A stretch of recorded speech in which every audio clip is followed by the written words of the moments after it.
Hello and welcome. आज से हम स्टार्ट करेंगे द कॉन्स्टिट्यूशन ऑफ इंडिया, जिसको हम पॉलिटी भी बोलते हैं। पॉलिटी जो है हम आज से स्टार्ट करेंगे और आज से जो है हमारी रेगुलर हम क्लासेस लेंगे।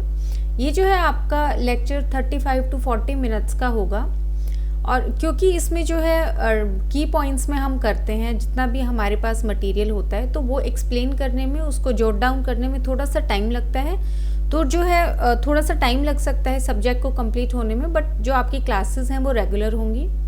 सबसे पहले जो है हम प्रियम्बल देखेंगे। प्रियम्बल में आ गया हमारे पास, we the people of India having solemnly resolved to constitute India into a sovereign socialist secular democratic republic and to secure to all its citizens। सबसे पहले है जस्टिस, सोशल, इकोनॉमिक, पॉलिटिकल। फिर है liberty of thought, expression, belief, faith and worship. Third है हमारे पास equality of status and opportunity and to promote among them all. फिर आ गया हमारे पास फ्रेटर्निटी, अश्योरिंग जो डिग्निटी है इंडिविजुअल की and the unity and integrity of the nation. In our Constituent Assembly in the 26th day of November 1949, that is 26th November 1949, do hereby adopt, enact and give to ourselves this Constitution। ये जो है आपके पास preamble है। Preamble जो है आप 2-3 बार read करेंगे, आपको याद हो जाएगा। आपको किसी भी पेपर में लिखने के लिए नहीं बोल सकते हैं जो प्रियम्बल है उसको, ना ही आपको MCQ जो आपके पास क्वेश्चंस होते हैं वो हम आगे जो फॉर्मेट हम करते आए हैं उसमें डिस्कस करेंगे क्या पूछा जा सकता है। बट बहुत बारी क्या होता है, आपका जो इंटरव्यू होता है उसमें आपको बोल देते हैं कि आप जो है प्रियम्बल को रिसाइट करें, तो वहाँ पे आपको जो है रिसाइट करना होता है, क्योंकि 2-3 बारी इंटरव्यूज़, जुडिशियल इंटरव्यूज़ और UPSC के जो इंटरव्यूज़ हैं उनमें पूछा जा सकता है प्रियम्बल को रिसाइट करने के लिए। तो आप जो है थोड़ा सा इसको याद रखें, एग्जैक्टली जैसे लिखा हुआ है आप वैसे ही जो है रिसाइट करें। फिर आ गया हमारे पास इसका हम जो है याद करने के लिए या प्री पॉइंट ऑफ व्यू से क्या इम्पॉर्टेंट है। सबसे पहले हमारे पास ये प्रियम्बल है इंडियन कॉन्स्टिट्यूशन का।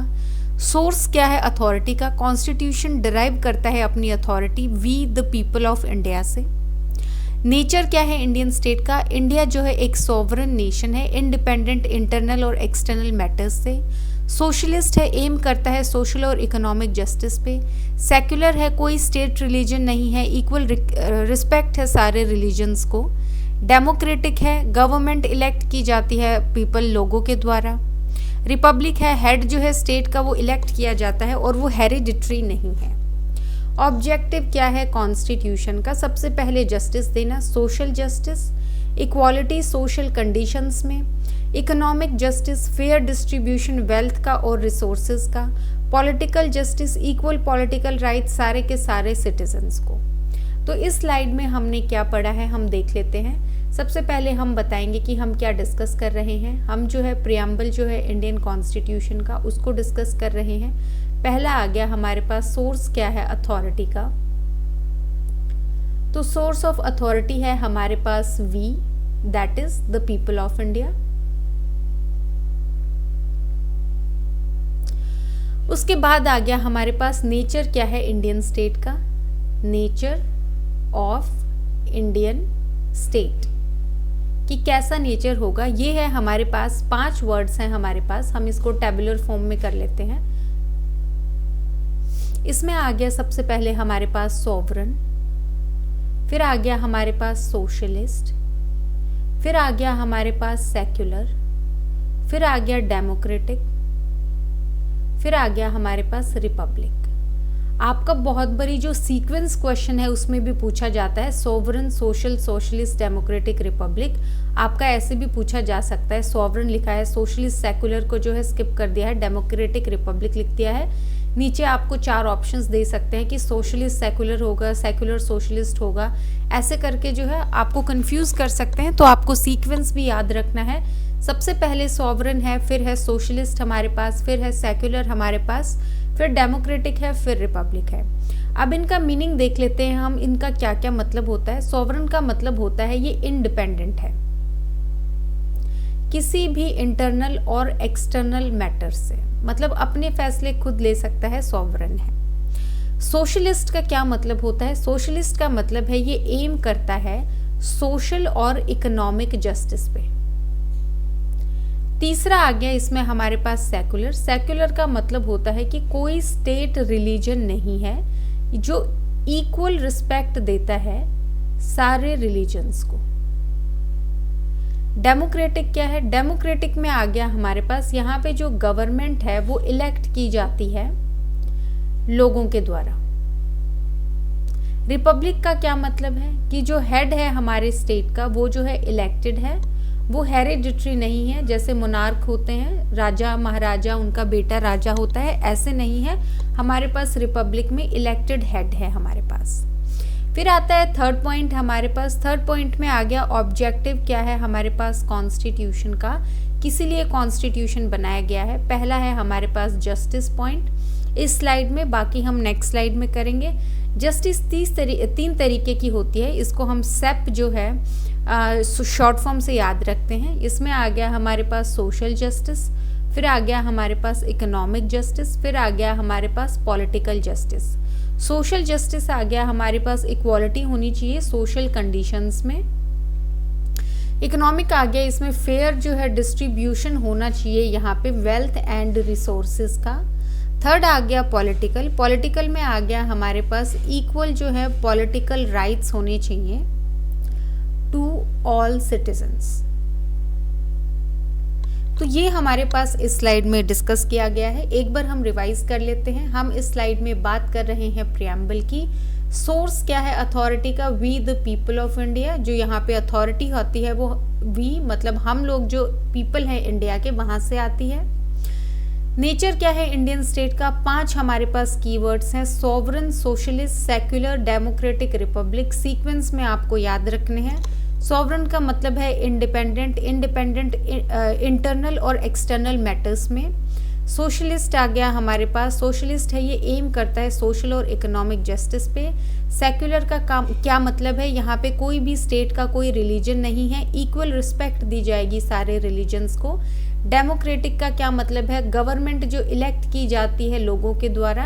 रिपब्लिक का क्या मतलब है? जो हेड है स्टेट का वो इलेक्ट किया जाता है, हेरिडिटरी नहीं है। जैसे कि हमारे पास मोनार्क्स होते हैं, जैसे राजा है उसका बेटा राजा, वो ऑलरेडी डिसाइडेड यहाँ पे चेंज नहीं है, यहाँ पे इलेक्ट किया जाएगा, उसके बाद वो पर्सन हेड करेगा स्टेट को। ऑब्जेक्टिव में पहला ऑब्जेक्टिव है जस्टिस हमारे पास। इसका सीक्वेंस भी याद रखना है, जो हम शॉर्ट फॉर्म है सेप से याद रखते हैं, SEP, सेप, सोशल, इकोनॉमिक, पॉलिटिकल। सोशल का मतलब है जस्टिस होनी चाहिए, मतलब इक्वालिटी होनी चाहिए सोशल कंडीशंस में। इकोनॉमिक आ गया यहाँ पे फेयर डिस्ट्रीब्यूशन होना चाहिए वेल्थ और रिसोर्सेज का। पॉलिटिकल जस्टिस आ गया, इक्वल पॉलिटिकल राइट्स होने चाहिए सारे के सारे सिटीजन्स में। तो ये जो है हमारे पास फर्स्ट स्लाइड में हमें इतना याद रखना है।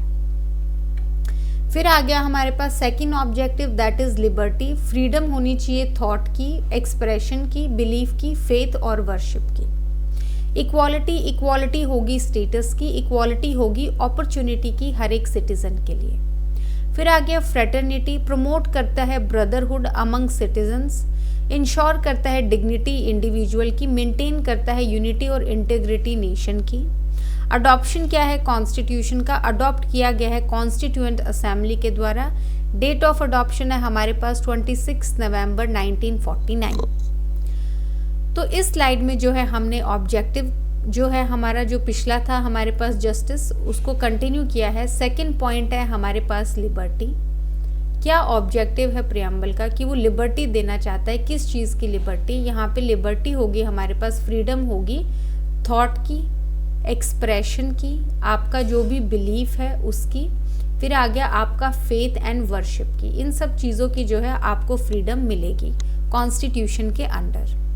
तीसरा पॉइंट बात करता है, इसका ऑब्जेक्टिव है इक्वालिटी लाना। किस चीज़ की इक्वालिटी? इक्वालिटी स्टेटस की और इक्वालिटी जो है अपॉर्चुनिटी की, सारे के सारे सिटीजन्स के लिए। फोर्थ आ गया इसमें हमारे पास फ्रेटर्निटी। फ्रेटर्निटी क्या करती है? फ्रेटर्निटी में आ गया ये प्रमोट करती है ब्रदरहुड, जो भाईचारा है सिटीजन्स के बीच में। इंश्योर करती है डिग्निटी एक इंडिविजुअल की। फिर आ गया हमारे पास मेंटेन करती है यूनिटी एंड इंटीग्रिटी जो है एक नेशन की। नेक्स्ट आ गया इसमें फोर्थ पॉइंट जो है वो बात करता है अडॉप्शन की, कि कैसे किसने अडॉप्ट किया कॉन्स्टिट्यूशन को, किस डेट पे किया गया। अडॉप्शन में आ गया हमारे पास, अडॉप्शन किया गया है बाय कॉन्स्टिट्यूएंट असेंबली, और डेट जो है अडॉप्शन की वो है हमारे पास 26 नवंबर 1949। ये डेट भी आप याद रखेंगे। तो इस स्लाइड में हमने जो पढ़ा है ऑब्जेक्टिव जो पोर्शन है, पार्ट है, उसको कंटिन्यू किया है। सेकंड पॉइंट है लिबर्टी, हमारे पास फ्रीडम होनी चाहिए थॉट की, एक्सप्रेशन की, बिलीव की और फेथ और वर्शिप की। थर्ड आ गया हमारे पास इक्वालिटी होनी चाहिए स्टेटस की और अपॉर्चुनिटी की। फिर आ गया फ्रेटर्निटी में आ गया प्रमोट करेगा ब्रदरहुड। फिर आ गया डिग्निटी जो है इंडिविजुअल की। फिर आ गया यूनिटी और इंटीग्रिटी जो है नेशन की। नेक्स्ट आ गया हमारे पास अडॉप्शन में आ गया हमारे पास अडॉप्ट किया जाएगा कॉन्स्टिट्यूएंट असेंबली के द्वारा। डेट आ गया हमारे पास 24 नवंबर 1949। तो ये जो है डेट आपको याद रखनी है, कॉन्स्टिट्यूएंट असेंबली ने अडॉप्ट किया है। इनका मीनिंग जो है आपको याद रखना है, स्पेशली आपका लिबर्टी पोर्शन में एमसीक्यू में बहुत बारी पूछा जाता है। आपको जो है 4 ऑप्शंस दे दिए जाते हैं और कौन बोलते हैं ऑड वन आउट, या फिर जो इंक्लूडेड नहीं है उसको चूज करें। तो आप ये वर्ड्स को जो है ध्यान रखेंगे, इक्वालिटी भी ध्यान रखेंगे, स्टेटस, अपॉर्चुनिटी की, ब्रदरहुड, डिग्निटी इंडिविजुअल की, यूनिटी, इंटीग्रिटी नेशन की, ये सारी चीज़ें आप याद रखेंगे। फिर आ गया हमारे पास पार्ट वन बात करता है the union and its territory, union और उसकी टेरिटरी, ये हमारे पास टाइटल है पार्ट 1 का। इसमें आ गया हमारे पास फर्स्ट सेक्शन जो कि बात करता है name and territory of the union, name क्या होगा और टेरिटरी कितनी होगी यूनियन की। पहला आ गया पॉइंट हमारे पास name of the country, India जिसको भारत भी बोला जा सकता है, उसको डिक्लेयर किया गया है कि वो एक यूनियन है स्टेट्स का। सेकेंड पॉइंट है स्टेट्स और उनकी टेरिटरीज, स्टेट्स और उनकी रिस्पेक्टिव टेरिटरीज लिस्ट की गई हैं हमारे पास फर्स्ट शेड्यूल में कॉन्स्टिट्यूशन की। फिर आ गया टेरिटरी ऑफ इंडिया, टेरिटरी जो है इंडिया की वो इंक्लूड करती है टेरिटरीज जो है स्टेट की, यूनियन टेरिटरीज जो स्पेसिफाई की गई हैं फर्स्ट शेड्यूल में, कोई दूसरी टेरिटरी जो एक्वायर की जा सकती है इंडिया के द्वारा फ्यूचर में। ये आर्टिकल डिफाइन करता है पॉलिटिकल आइडेंटिटी, स्ट्रक्चर और जो टेरिटोरियल कॉम्पोजिशन है इंडिया का। तो इसमें हमने इस स्लाइड में हमने क्या कवर किया है, सबसे पहले हम पढ़ेंगे पार्ट 1। पार्ट 1 का टाइटल क्या है हमारे पास, the union and its territory, कि यूनियन और उसकी जो टेरिटरी है। इसमें पहला सेक्शन आ गया हमारे पास, ध्यान रखिए ये हमारे पास सेक्शन है जो ब्लू में और जो हमने ब्लू कलर में हाईलाइट किए हैं और अंडरलाइंड है। तो पहला सेक्शन आ गया है इसमें हमारे पास जो कि बात करता है नेम एंड जो टेरिटरी है यूनियन की।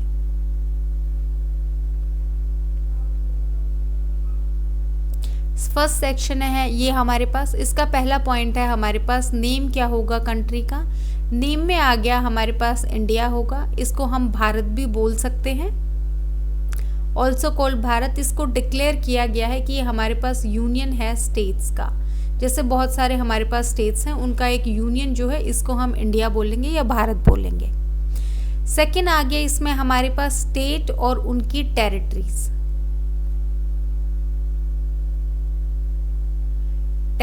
इसमें आ गया स्टेट और उनकी रिस्पेक्टिव टेरिटरीज जो हैं वो कहाँ लिस्ट की गई हैं, वो हमारे पास फर्स्ट शेड्यूल जो है कॉन्स्टिट्यूशन का वहाँ लिस्ट की गई हैं।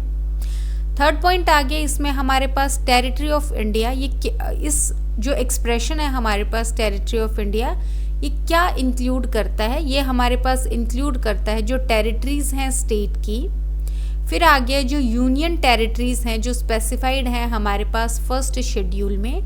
तीसरा आ गया कोई दूसरी टेरिटरी जो कि इंडिया एक्वायर करेगा फ्यूचर में। तो बेसिकली ये आर्टिकल डिफाइन करता है पॉलिटिकल आइडेंटिटी, स्ट्रक्चर और टेरिटोरियल कॉम्पोजिशन जो है इंडिया का। इसमें आ गया हमारे पास जो पार्ट 1 है, पार्ट 1 का जो टाइटल है यूनियन एंड इट्स टेरिटरी। पहला सेक्शन है हमारे पास name and territory of the union. Name क्या है यहाँ पे कंट्री का, इंडिया दैट इज भारत, वो जो है यूनियन है स्टेट्स का। स्टेट और उसके टेरिटरीज दी गई हैं फर्स्ट शेड्यूल में। टेरिटरी ऑफ इंडिया जो एक्सप्रेशन है वो इंक्लूड करता है जो टेरिटरीज हैं स्टेट की, यूनियन टेरिटरीज जो फर्स्ट शेड्यूल में दी गई हैं, कोई दूसरी टेरिटरीज जो एक्वायर की जाएंगी इंडिया के द्वारा फ्यूचर में, वो भी जो है टेरिटरी ऑफ इंडिया एक्सप्रेशन में जो है इंक्लूड होंगी। नेक्स्ट आ गया हमारे पास सेक्शन नंबर 2। सेक्शन नंबर 2 बात करता है एडमिशन और इस्टेब्लिशमेंट ऑफ न्यू स्टेट्स। कब एडमिट किया जाएगा, कब जो है इस्टेब्लिश होंगे हमारे पास नए स्टेट्स। सबसे पहले आ गया हमारे पास पावर क्या है पार्लियामेंट की। पार्लियामेंट के पास अथॉरिटी है, वो एडमिट कर सकते हैं न्यू स्टेट्स को यूनियन में और इस्टेब्लिश कर सकते हैं न्यू स्टेट्स को। टर्म्स एंड कंडीशंस क्या हैं, ये पावर एक्सरसाइज की जा सकती है टर्म्स एंड कंडीशंस जो डिसाइड किया गया है पार्लियामेंट के द्वारा। थर्ड आ गया हमारे पास कॉन्स्टिट्यूशनल फ्लेक्सिबिलिटी। ये आर्टिकल अलाउ करता है एक्सपेंशन और रीऑर्गेनाइजेशन यूनियन ऑफ इंडिया का जैसा कि नीडेड है। तो इसमें हम सबसे पहले सेकंड सेक्शन करेंगे। इसमें आ गया सेक्शन नंबर 2 हमारे पास जो कि बात करता है एडमिशन की और इस्टेब्लिशमेंट की ऑफ न्यू स्टेट्स।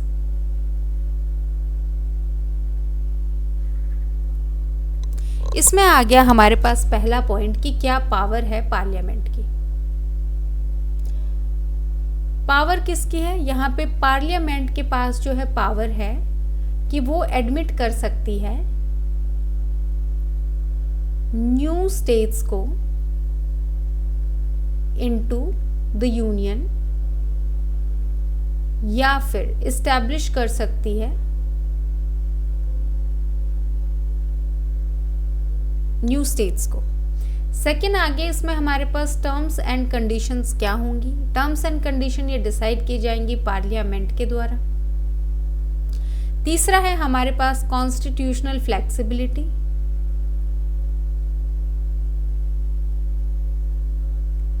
इसमें आ गया आर्टिकल अलाउ करता है कि यहाँ पे जो है एक्सपेंशन हो सकता है और रीऑर्गेनाइजेशन हो सकता है यूनियन ऑफ इंडिया का जैसा कि नीडेड होगा।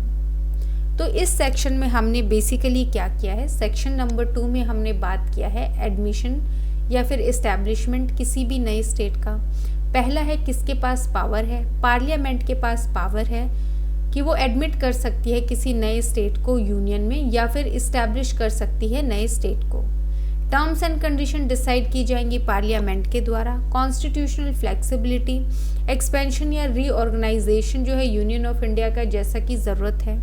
उसके बाद आ गया इसमें हमारे पास section number 2A। Section 2A जो है वो बात करता है हमारे पास Sikkim to be associated with the union. ये हमारे पास टाइटल था सेक्शन 2A का जो कि ओमिट कर दिया गया है हमारे पास कॉन्स्टिट्यूशन 36 अमेंडमेंट एक्ट 1975 के द्वारा जो विद इफेक्ट फ्रॉम 26/4/1975। तो बेसिकली सेक्शन आई थिंक मैं यहाँ सेक्शन ज़्यादा रिपीट कर रही हूँ, यहाँ पे आर्टिकल होगा हमारे पास आर्टिकल 2A आ गया हमारे पास कि सिक्किम एसोसिएटेड होगा यूनियन से। यहाँ पे आ गया कॉन्स्टिट्यूशन का जो 36 अमेंडमेंट एक्ट 1975 है उससे ओमिट कर दिया गया है विद इफेक्ट फ्रॉम 26/4/1975। अगर आपका एग्ज़ाम का जो लेवल है वो डिफ़िकल्ट करना है एग्जामिनर को तो आपको ओमिटेड सेक्शंस में से भी पूछा जा सकता है। टाइटल याद रखें, नंबर याद रखें, कौन से एक्ट से हुआ है, कौन सी डेट से हुआ है, ये चारों चीज़ आप फिर याद रखेंगे। फिर आ गया हमारे पास आर्टिकल नंबर 3। आर्टिकल नंबर 3 बात करता है formation of new states and altercation of areas, boundaries और नेम्स ऑफ एग्जिस्टिंग स्टेट्स। कैसे फॉर्म होंगे न्यू स्टेट्स या फिर कैसे ऑल्टर की जा सकते हैं एरियाज, बाउंड्रीज या जो नेम्स हैं एग्जिस्टिंग स्टेट्स के। पहला आ गया हमारे पास पावर ऑफ पार्लियामेंट। पार्लियामेंट जो है वो लॉ के द्वारा क्या कर सकता है, फॉर्म कर सकता है एक नया स्टेट बाय सेपरेट करके टेरिटरी एक एग्जिस्टिंग स्टेट से, यूनाइट करके दो या दो से ज़्यादा स्टेट्स या पार्ट्स जो हैं स्टेट के, यूनाइट करके कोई भी टेरिटरी यूनाइट करके कोई भी टेरिटरी जो है एक पार्ट ऑफ स्टेट को, जैसे पार्ट ऑफ स्टेट है इस पर टेरिटरी यूनाइट करती है। फिर आगे इंक्रीज कर सकती है एरिया किसी भी स्टेट का, डिक्रीज कर सकती है, डिमिनिश कर सकती है एरिया किसी भी स्टेट का, ऑल्टर कर सकती है बाउंड्रीज किसी भी स्टेट की, चेंज कर सकते हैं नेम किसी भी स्टेट का। प्रेसिडेंशियल रिकमेंडेशन, कोई भी बिल इस आर्टिकल के अंडर इंट्रोड्यूस नहीं किया जा सकता पार्लियामेंट में बिना रिकमेंडेशन के प्रेसिडेंट के। तो इसमें आ गया हमारे पास आर्टिकल नंबर 3 इस स्लाइड में। आर्टिकल नंबर 3 जो है वो किसकी बात करता है? ये बात करता है formation, new states and altercation, मतलब कैसे ऑल्टर कर सकते हैं, एरियाज, बाउंड्रीज, नेम्स जो है हमारे पास एग्जिस्टिंग स्टेट्स के। पहला आ गया ये पावर किसके पास है? इसमें आ गया हमारे पास ये जो पावर है ये पार्लियामेंट के पास है। और पार्लियामेंट जो है वो क्या कर सकता है? इसमें आ गया हमारे पास पहला फॉर्म कर सकता है, बना सकता है एक न्यू स्टेट, किसके द्वारा? बाय। इसमें आ गया हमारे पास सेपरेट करके टेरिटरी को फ्रॉम एग्जिस्टिंग स्टेट। दूसरा आ गया यूनाइट कर सकता है दो या दो से ज़्यादा स्टेट्स को, या फिर जो पार्ट्स हैं स्टेट के उनको। तीसरा आ गया यूनाइट कर सकते हैं किसी भी टेरिटरी को जो पार्ट ऑफ स्टेट है उसको। फिर आ गया सेकेंड हमारे पास इंक्रीज कर सकते हैं जो एरिया है हमारे पास किसी भी स्टेट का। तीसरा आ गया डिक्रीज कर सकते हैं एरिया जो है किसी भी स्टेट का। फोर्थ आ गया हमारे पास ऑल्टर कर सकते हैं बाउंड्रीज जो है किसी भी स्टेट की। फिर आ गया फिफ्थ हमारे पास चेंज कर सकते हैं जो नेम है हमारे पास किसी भी स्टेट का। सेकेंड आ गया इसमें हमारे पास प्रेसिडेंशियल रिकमेंडेशन। इसमें आ गया हमारे पास किसी भी कोई भी जो बिल है हमारे पास इस आर्टिकल के अंडर वो जो है इंट्रोड्यूस नहीं किया जा सकता है पार्लियामेंट में बिना रिकमेंडेशन के प्रेसिडेंट की। तो यहाँ पे प्रेसिडेंट की रिकमेंडेशन चाहिए, उसके बाद ही कोई बिल इंट्रोड्यूस किया जा सकता है किसी भी स्टेट को फॉर्म करने के लिए या उसकी बाउंड्रीज या एरियाज को जो है ऑल्टर करने के लिए। तो इसमें क्या आ गया हमारे पास? इसमें है हमारे पास आर्टिकल नंबर 3। आर्टिकल नंबर 3 का टाइटल है हमारे पास फॉर्मेशन न्यू स्टेट का, या फिर ऑल्ट्रेशन करना किसी भी एरिया का, बाउंड्री का, नेम जो है एग्जिस्टिंग स्टेट का। इसमें पावर किसके पास है? पार्लियामेंट के पास पावर है। फॉर्म कर सकते हैं एक न्यू स्टेट, किस किस तरीके से? सेपरेट करके टेरिटरी फ्रॉम एग्जिस्टिंग स्टेट, जैसे कि ये आपके पास एक स्टेट है, यहाँ पे जो है सेपरेट कर सकते हैं टेरिटरीज को, इसको एक नया जो एग्जिस्टिंग नाम दे देंगे, इसको जो है नया स्टेट बना देंगे। तो एक टेरिटरी से दो स्टेट निकल सकते हैं। यूनाइट कर सकते हैं दो या दो से ज़्यादा स्टेट को, तो यहाँ पे जैसे दो स्टेट्स हैं इनको जो है एक स्टेट बना सकते हैं। फिर आगे यूनाइट कर सकते हैं टेरिटरीज को यूनियन ऑफ इंडिया से। यहाँ पे जैसे एक टेरिटरी है, जैसे यूनियन टेरिटरी है, यहाँ पे एक स्टेट है, दोनों को यूनाइट करके जो है एक स्टेट बना सकते हैं। तो इन तीन तरीके से नया स्टेट फॉर्म हो सकता है। इसके अलावा पार्लियामेंट क्या कर सकती है? इंक्रीज कर सकती है एरिया किसी भी स्टेट का, डिक्रीज कर सकती है एरिया किसी भी स्टेट का, ऑल्टर कर सकती है बाउंड्रीज जो है किसी भी स्टेट की, चेंज कर सकती है नेम जो है किसी भी स्टेट का। इसके बाद आ गया हमारे पास प्रेसिडेंशियल रिकमेंडेशन।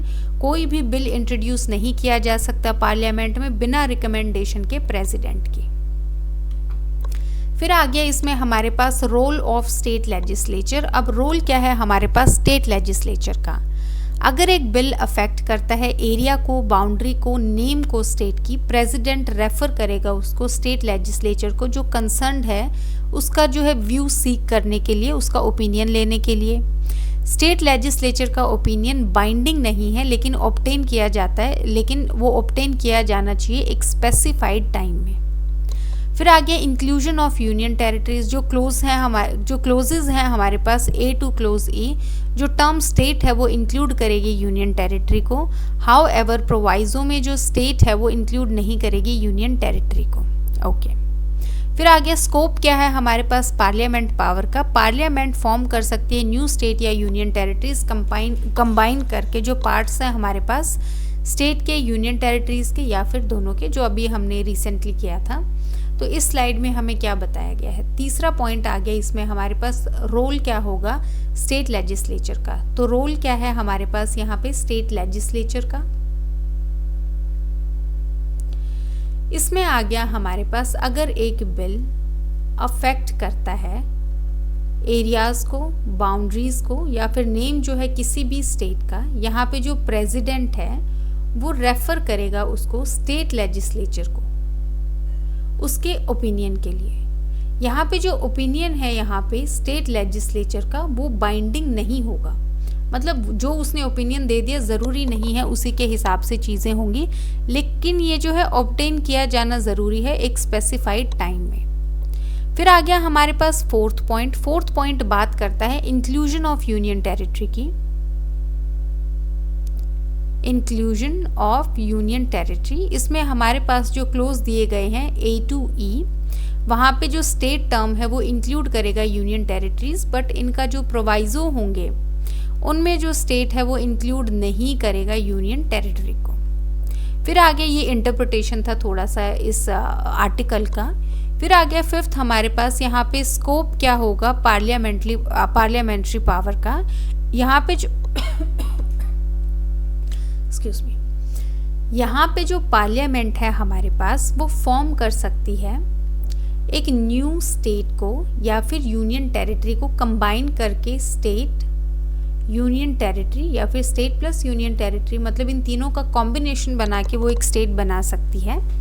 तो इस स्लाइड में हमने बेसिकली क्या पढ़ा है, सबसे पहले हम थर्ड पॉइंट में आएंगे। रोल क्या है यहाँ पे स्टेट लेजिस्लेचर का। यहाँ पे बिल अफेक्ट करता है अगर एरिया को, बाउंड्री को या नेम को, तो प्रेसिडेंट रेफर कर देंगे उसको स्टेट लेजिस्लेचर को उसके ओपिनियन के लिए कि भाई हमने सोचा है कि इस स्टेट को इस स्टेट में मर्ज कर दे, तो उस स्टेट की स्टेट लेजिस्लेचर को भेजेंगे कि आप अपना ओपिनियन दीजिए। जो भी ओपिनियन होगा स्टेट लेजिस्लेचर का वो बाइंडिंग नहीं होगा, लेकिन उसको ऑब्टेन करना ज़रूरी है एक स्पेसिफाइड टाइम में। फिर आगे inclusion of union territory, interpretation है यहाँ पे आर्टिकल का जो close A to close E हमारे पास है, वहाँ पे जहाँ पे स्टेट मेंशन किया गया है इसका मतलब है कि वो यूनियन टेरिटरी भी इंक्लूड करता है। हाउएवर जो प्रोवाइजो है हमारे पास उसमें जो स्टेट है वो इंक्लूड नहीं करता है यूनियन टेरिटरी को।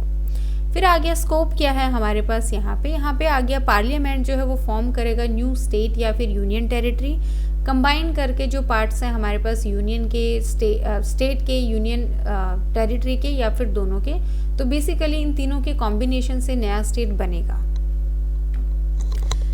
फिर आ गया इसमें हमारे पास आर्टिकल नंबर 4। आर्टिकल नंबर 4 जो है वो बात करता है laws made under article 2 and 3 वो प्रोवाइड करेंगे for the amendment of the first and fourth schedules and supplemental, incidental and consequential matters. जो लॉ यहाँ पे बनाए जाएंगे आर्टिकल 2 और 3 के अंडर, दैट इज नया स्टेट फॉर्म करना है। अगर कोई नया स्टेट फॉर्म हुआ है ये प्रोवाइड करता है कि उसकी वजह से अमेंडमेंट्स हो सकते हैं फर्स्ट और फोर्थ शेड्यूल में, और सप्लीमेंटल, इंसिडेंटल और जो कॉन्सिक्वेंशियल मैटर्स है और स्टेट से रिलेटेड जो भी इंसिडेंटल कॉरेस्पॉन्डिंग मैटर्स हैं उनमें भी अमेंडमेंट किया जा सकता है। पहला पॉइंट है अमेंडमेंट ऑफ शेड्यूल्स। लॉज जो हैं वो अंडर आर्टिकल 2 और आर्टिकल 3 प्रोवाइड करता है नेसेसरी चेंजेस किनको। फर्स्ट शेड्यूल जो स्टेट्स एंड यूनियन टेरिटरीज की बात करता है, फोर्थ शेड्यूल जो बात करता है representation in the Rajya Sabha. Second point है सप्लीमेंटल प्रोविजंस। ये जो लॉज हैं ये इंक्लूड करेंगे सप्लीमेंट्री, इंसिडेंटल, कॉन्सिक्वेंशियल प्रोविजंस, जैसे कि रिप्रेजेंटेशन पार्लियामेंट में, रिप्रेजेंटेशन स्टेट लेजिस्लेचर में जो अफेक्ट किया जाएगी लॉ के द्वारा। Not a constitutional amendment, laws जो अंडर आर्टिकल 2 और आर्टिकल 3 कंसिडर नहीं किए गए हैं कॉन्स्टिट्यूशनल अमेंडमेंट्स में अंडर आर्टिकल 368, देयरफॉर वो जो है पास किए जा सकते हैं एक सिंपल मेजॉरिटी से पार्लियामेंट में। अब हमने इस स्लाइड में क्या पढ़ा है, सबसे पहले जो है हमने पढ़ा है आर्टिकल नंबर 4।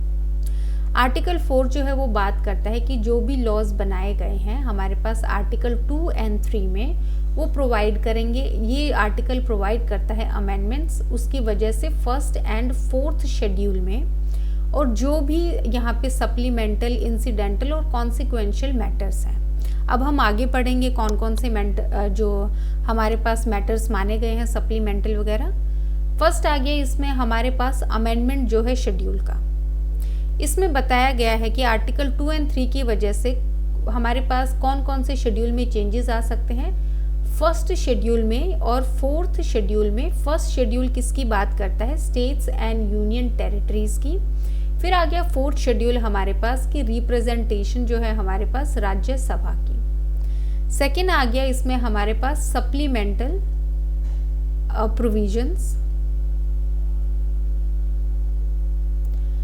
इसमें आ गया हमारे पास कुछ लॉज वो इंक्लूड करते हैं सप्लीमेंटल, इंसिडेंटल या कॉन्सिक्वेंशियल प्रोविजंस, जैसे कि जब भी कोई स्टेट का कोई भी टेरिटरी जो है हमारी चेंज होगी तो वो रिप्रेजेंटेशन इन पार्लियामेंट में भी उसका इफेक्ट पड़ेगा। ये एक सप्लीमेंटल हमारे पास एडिशनल मैटर है। फिर आ गया रिप्रेजेंटेशन इन स्टेट लेजिस्लेचर, वो भी अफेक्ट होगा अगर बाउंड्रीज में चेंज आया। थर्ड पॉइंट आ गया हमारे पास not a constitutional amendment. Laws जो यहाँ पे आर्टिकल 2 और 3 में बनाए गए हैं वो हमारे पास कंसिडर नहीं किए जाएंगे कि वो कॉन्स्टिट्यूशनल अमेंडमेंट है अंडर आर्टिकल 368। देयरफॉर ये पास किए जा सकते हैं एक सिंपल मेजॉरिटी से पार्लियामेंट में। आप इस चीज़ का ध्यान रखेंगे कि आपके पास यहाँ पे जो सिंपल मेजॉरिटी है, जो मेजॉरिटी के क्वेश्चंस हैं वो आपके बहुत ज़्यादा फ्रीक्वेंट पूछे जाते हैं एमसीक्यूज़ में, और काफ़ी ज़्यादा ये हमारे पास कंफ्यूजिंग क्वेश्चंस होते हैं। तो अगर आप साथ के साथ याद कर सकते हैं आर्टिकल्स के तो ठीक है, वरना जो भी आपकी पीडीएफ है उसमें आप एक एक्स्ट्रा पेज अटैच कर सकते हैं और जो भी आपका आर्टिकल आ रहा है, जैसे हमारे पास आ गया आर्टिकल 4, इसका टाइटल लिख लें आप कि यहाँ पे जो है यहाँ पे आर्टिकल 2 और 3 की वजह से जो अमेंडमेंट आएगा फोर्थ शेड्यूल में, छोटा सा शॉर्ट फॉर्म में लिख लें और उसके बाद लिख लें कि कैसे पास किया जा सकता है। तो यहाँ पे लिख लें सिंपल मेजॉरिटी से। आप एक अलग से टेबल भी बना सकते हैं, इससे आपके कम से कम 2 या 3 क्वेश्चंस जो हैं आपके इस चीज़ के जो मेजॉरिटी के क्वेश्चंस हैं कैसे पास होगा वो करेक्ट होंगे। और पॉलिटी एक ऐसा सब्जेक्ट है जो हर एक लॉ के एग्ज़ाम में पूछा जाता है, या फिर कोई भी यूपीएससी लेवल के एग्ज़ाम्स में या सीजीएल लेवल के एग्ज़ाम्स में भी आपका पॉलिटी से क्वेश्चन आते ही हैं। मिनिमम 2 या 3 क्वेश्चंस आपके हर एग्ज़ाम में होते हैं, तो ये जो है सब्जेक्ट आप अच्छे से करें। बाकी एक बारी रिवाइज कर लेते हैं हमने क्या पढ़ा है। आर्टिकल 4 हमने किया है जो कि बात करता है जो लॉज बनाए गए हैं आर्टिकल 2 और 3 के अंडर, वो प्रोवाइड करेंगे कि उनकी वजह से अमेंडमेंट होगा फर्स्ट और फोर्थ शेड्यूल में, प्लस जो भी सप्लीमेंटल, इंसिडेंटल और कॉन्सिक्वेंशियल मैटर्स हैं। अमेंडमेंट कहाँ होगा, फर्स्ट शेड्यूल में जो कि स्टेट एंड यूनियन टेरिटरीज की बात करता है, फोर्थ शेड्यूल में जो रिप्रेजेंटेशन जो है राज्यसभा में उसकी बात करता है। सप्लीमेंटल प्रोविजंस क्या माने जाएंगे, सप्लीमेंटल, इंसिडेंटल और कॉन्सिक्वेंशियल प्रोविजंस होंगे हमारे पास, जैसे कि रिप्रेजेंटेशन पार्लियामेंट में वो चेंज होगी जैसे ही बाउंड्रीज चेंज हुई स्टेट की, रिप्रेजेंटेशन स्टेट लेजिस्लेचर में वो चेंज होगा। फिर आ गया हमारे पास नॉट अ कॉन्स्टिट्यूशनल अमेंडमेंट, यहाँ पे जो हमारे पास आर्टिकल 2 और 3 में चेंजेस आए हैं या फिर जो लॉज बनाए गए हैं वो कॉन्स्टिट्यूशनल अमेंडमेंट नहीं होंगे अंडर आर्टिकल 368। ये जो है पास किया जाएगा सिंपल मेजॉरिटी से पार्लियामेंट में। फिर आ गया हमारे पास नेक्स्ट सिटीजनशिप। सिटीजनशिप जो है हम कल इकट्ठा ही करेंगे क्योंकि अभी हमारे पास इतना टाइम नहीं है कि हम पूरा जो है कंप्लीट कर सके सेकंड पोर्शन, तो हम बीच में ही छोड़ना पड़ेगा। तो बाकी जो है आज हमने 4 यहाँ पे हमने क्या क्या कवर किया है आज के लेक्चर में। हमने प्रियम्बल को इंक्लूड किया है, हमने आर्टिकल 1 को इंक्लूड किया है जो कि बात करता है नेम की एंड कॉम्पोजिशन की। फिर आ गया हमारे पास आर्टिकल 2 जो कि बात करता है स्टेट फॉर्मेशन की। अगेन आर्टिकल 3 आ गया हमारे पास स्टेट फॉर्मेशन और ऑल्टरकेशन ऑफ बाउंड्रीज। फिर आ गया हमारे पास आर्टिकल नंबर 4 जो कि बात करता है जो भी लॉज बनाए गए हैं 2 और 3 के अंडर वो जो है फर्स्ट एंड फोर्थ शेड्यूल में चेंजेस लेके आएंगे, प्लस सप्लीमेंटल जो हमारे पास मैटर्स हैं उनमें भी चेंजेस लेके आएंगे। आज बेसिकली हमने ये 5 टॉपिक्स कवर किए हैं। इसके अलावा अगर आपको इस सब्जेक्ट की पीडीएफ चाहिए तो इसके लिए आप जो है कमेंट सेक्शन में जा सकते हैं, वहाँ पे आपको जो है एक पिन्ड कमेंट मिलेगा। पिन्ड कमेंट में आपको एक व्हाट्सअप नंबर दिया गया है, उस व्हाट्सअप नंबर पे आप जो है पीडीएफ से रिलेटेड कोई भी अपनी क्वेरी पूछ सकते हैं। वहाँ पे आप डायरेक्ट व्हाट्सअप कर सकते हैं कि हमें इस सब्जेक्ट की पीडीएफ चाहिए, या हमें पता करना है कि कब तक मिलेगी इस सब्जेक्ट की, या फिर आपको किसी और सब्जेक्ट में डिफ़िकल्टी हो रही है जिसको आपको जो है इजी पॉइंट्स में आपको वो सब्जेक्ट करना है, तो वो भी आप जो है बता सकते हैं। इसके अलावा आपको कोई भी फीडबैक देना है चैनल से रिलेटेड, या फिर किसी भी सब्जेक्ट से रिलेटेड, या फिर जो फॉर्मेट जिसमें मैं पढ़ाती हूँ उससे रिलेटेड, तो उसके लिए आप जो है कमेंट कर सकते हैं। या फिर अगर आपको पर्सनल फीडबैक देना है तो आप व्हाट्सएप जो है कर सकते हैं कि हमें यहाँ पे ऐसे समझ नहीं आ रहा है, या आपको ये फॉर्मेट चेंज करना चाहिए। उस अकॉर्डिंगली जो है हम मोल्ड कर देंगे जो भी हमारा स्टडिंग जो पैटर्न है या जो फॉर्मेट है। ऑल्दो 1-2 बच्चों के अभी पॉजिटिव फीडबैक्स आए हैं हमारे पास कि उनको यही फॉर्मेट में पढ़ना है, उनको यहीं से समझ आ रहा है, तो मैं यही कंटिन्यू कर रही हूँ। अदरवाइज़ अगर आपको जो एग्जैक्टली बैरेक्ट टू बैरेक्ट होता है, पॉइंट टू पॉइंट, कि जैसा बैरेक्ट में लिखा है आपको वैसा ही पढ़ना है, तो वो भी मैं करवा सकती हूँ, बट वो अंडरस्टैंडिंग पॉइंट ऑफ व्यू से आपका थोड़ा सा डिफ़िकल्ट होगा। अगर आपको बैरेक्ट से ही पढ़ना है तो आप बैरेक्ट जो है अपनी साथ में लेके बैठें। आप वहाँ से जो है जैसे इसका एक आर्टिकल आप रीड करें, उसके बाद जो मैंने इसको की पॉइंट्स में करवाया है आप वहाँ से समझने की कोशिश करें।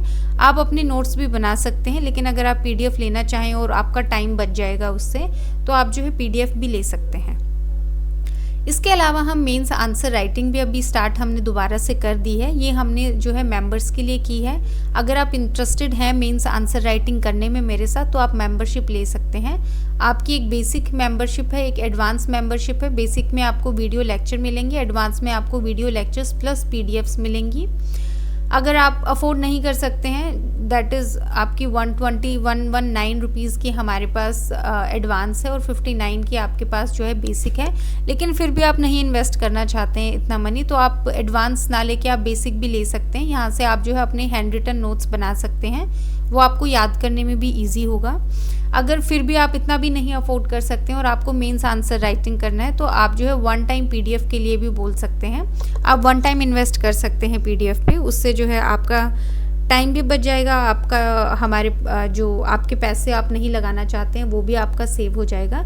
लेकिन द मेन थिंग इज़ आपको अगर कंटेंट चाहिए तो आपको हिचक करने की ज़्यादा ज़रूरत नहीं है। हमने मिनिमम ही रखा है सब कुछ, प्राइस हर एक चीज़ का।